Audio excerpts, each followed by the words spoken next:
জিলহজের প্রথম দশক উপলক্ষে একজন ইমানদারের যে সমস্ত করণীয় হতে পারে তার মধ্যে সর্বপ্রথম হলো যত রকমের নেকামল এবং ভালো কাজ হতে পারে, ইবাদত হতে পারে, আল্লাহর সন্তুষ্টির কারণ হতে পারে, এই সবগুলো দিয়ে এই দশকের দিন এবং রাতকে আমরা সাধ্য অনুযায়ী সাজিয়ে তোলার চেষ্টা করি।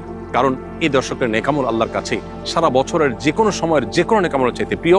দ্বিতীয়ত, পাপ এবং গুনাহের কাজ সারা বছর জুড়েই একজন ইমানদারের জন্য ক্ষতিকর, ধ্বংসাত্মক।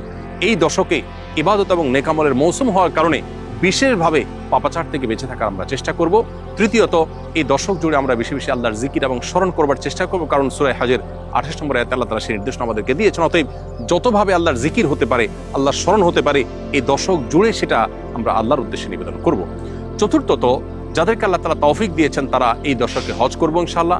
5 নম্বর হলো যাদেরকে আল্লাহ তৌফিক দিয়েছেন তারা এই দশকের 10ম দিনে অর্থাৎ কোরবানির দিন আমরা কোরবানি পেশ করবো আল্লাহর উদ্দেশ্যে।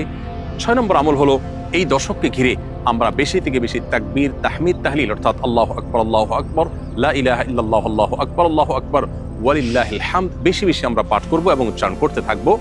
সাহাবীদের মধ্যে কোন সাহাবী এই দশক উপলক্ষে বাজারে যেতেন শুধুই তাকবীর পাঠের উদ্দেশ্যে। কিছুটা সরবে বা উচ্চ কণ্ঠে তারা তাকবীর পাঠ করে অন্যদেরকে স্মরণ করাতেন, যাতে তাদের তাকবীর শুনে অন্যরাও তাকবীর পাঠ করেন। 7 নম্বর আমল হলো এই তাকবীর অর্থাৎ আল্লাহু আকবার, লা ইলাহা ইল্লাল্লাহ, আল্লাহু আকবার ওয়ালিল্লাহিল হামদ। এটি জিলহজের 9 তারিখ বাদ ফজর থেকে নিয়ে জিলহজের 13 তারিখ আসর পর্যন্ত এই দিনগুলোর প্রত্যেক ফরজ নামাজের পর নারী পুরুষ সবাই যার যার অবস্থান থেকে একবার করে আমরা পাঠ করব।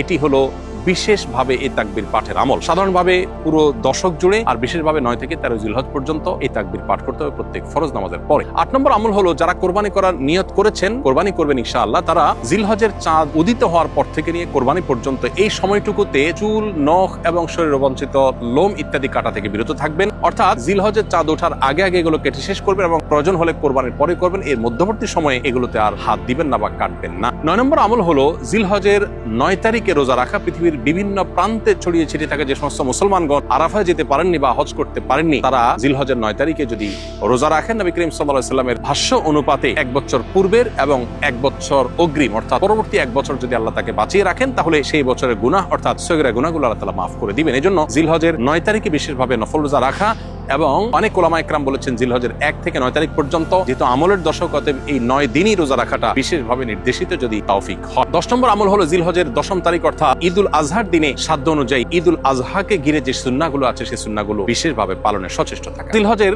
প্রথম 10টি দিন ইবাদতের অত্যন্ত অবহেলিত অথচ কোরআন এবং হাদিসের দৃষ্টিতে অত্যন্ত তাৎপর্যপূর্ণ মৌসুম বা সিজন। আসুন প্রত্যেকে যার যার জায়গা থেকে এই দশকের তাৎপর্য, গুরুত্ব এবং মাহাত্ম্য সম্পর্কে মানুষের মধ্যে সচেতনতা সৃষ্টি করি এবং সেই সাথে এই দশকের করণীয়গুলো নিজেরা আমল করি, অন্যদেরকে আমল করতে উদ্বুদ্ধ করি।